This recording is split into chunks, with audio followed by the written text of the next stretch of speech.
Every so often I check out the viewer feedback generated by Rebel Media commentaries. As you might imagine, it runs the gamut from the profound to the putrid. But hey, that's free speech for you, and better odious free speech than no free speech at all. But every so often a comment really floors yours truly, typically a response motivated by political correctness rather than the truth.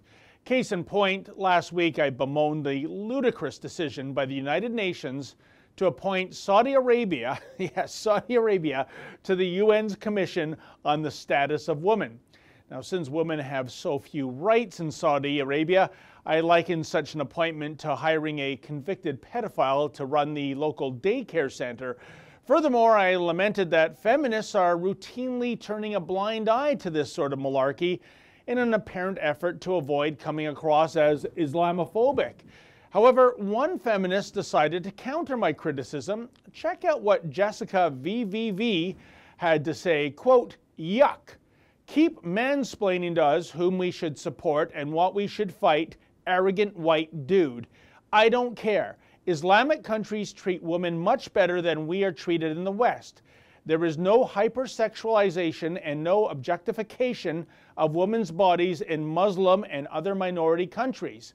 There are no unrealistic body type expectations. Women there have freedom from male gaze, the greatest freedom there is. Women complaining about misogyny in Islamic societies are all professional victims and whiners. Ugh, shaking my head," end quote. Well, let's just analyze her comment, shall we? First, Jennifer accuses me of mansplaining, which I understand is slang terminology for a man being patronizing to a woman. So the fact that I, as a male, would like to see women in other countries enjoy the same rights as men is akin to me being patronizing? Jessica also refers to me as an arrogant white dude. I honestly don't mind being called arrogant, but why does she throw race into the mix? I mean, what does race have to do with anything, especially since the original commentary had nothing to do with race?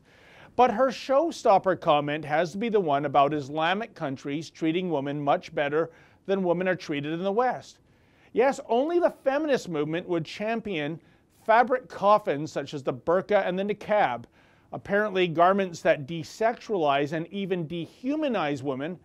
Well, that's somehow equated to female empowerment? Incidentally, the fact that women have to cover up in countries such as Saudi Arabia has little effect when it comes to women being sexually assaulted.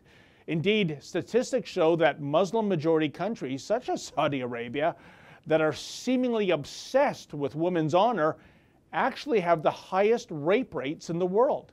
But consider this. As Western feminists like Jennifer VVV go to bat for the most misogynistic nation on the planet, women who actually reside in Saudi Arabia have a somewhat different viewpoint, apparently. Consider this comment from Dina SB, who also weighed in on my rant slamming the Saudis and the feminists. Quote, "I'm a Saudi girl and we live in a miserable situation. I was asking these questions why the whole world is blind about slaving us.